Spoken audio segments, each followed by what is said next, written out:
আসসালামু আলাইকুম রহমতুল্লাহি অবরাকাতু।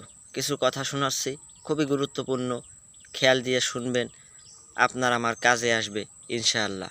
কথাগুলো বলছেন আমাদের সকলের কলিজার টুকরা আল্লামা দিলওয়ার হোসাইন সাইদি।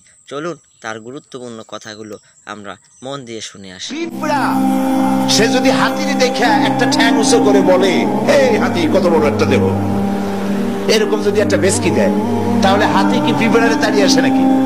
আরে তোমার মতো ছাগল পাগল কইলো যে আল্লাহ নাই, তাতে আল্লাহর কিছু আসে যায়?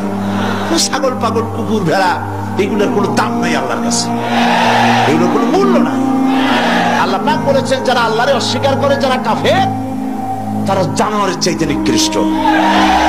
তারা হচ্ছে পৃথিবীর সমস্ত সৃষ্টি জগতের মধ্যে নিকৃষ্ট হচ্ছে তারা, যারা কাফের, যারা আল্লাহকে অস্বীকার করেছে। দেখুন, কোরআন শরীফে আল্লাহ পাক এক জায়গায় বলেছেন, ওয়ালাকাদ জারা'না লি জাহান্নামা কাসীরাম মিনাল জিন্নি ওয়াল ইনস।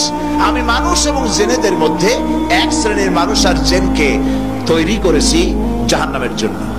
জাহান্নামের জন্য তারা তৈরি হয়েছে। কারা? লাহুম কুলুবুন লা ইয়াফকাহুনা বিহা, যাদেরকে অন্তঃকরণ দিয়েছি, এই অন্তঃকরণ দিয়ে সব বুঝলো, এই বিবেক দিয়ে সব বুঝলো, কিন্তু আমারে বুঝলো না, আমার সৃষ্টি বুঝলো না। ওয়ালাহুম আয়ুনুন লা ইউবসিরুনা বিহা, তাদের চোখ দিছি, কিন্তু চোখ দিয়ে সব দেখলো, আমার সৃষ্টি দেখে আমাকে চিনলো না। তাদের কান দিলাম, এ কান দিয়া সব শুনলো, কিন্তু মজলুম দুর্বলের ফরিয়াদ তাদের কানের মধ্যে ঢুকলো না। উলাইকা কাল আনআম, আল্লাহ পাক বলেন এগুলি হলো চতুষ্পদ। কি কোন আপনারা বলেন? কি জানোয়ার? কে বলতেছেন? আপনারা কি রাগ করতেছেন নাকি?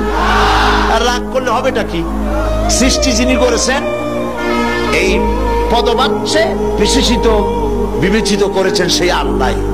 আল্লাহ পাকই বলছেন, বিবেক দিলাম, আমাকে চিনলে না, চোখ দিলাম, আমার সৃষ্টি দেখে আমাকে উপলব্ধি করলে না, হেদায়েত পেলে না, কান দিলাম, হক শুনলে না।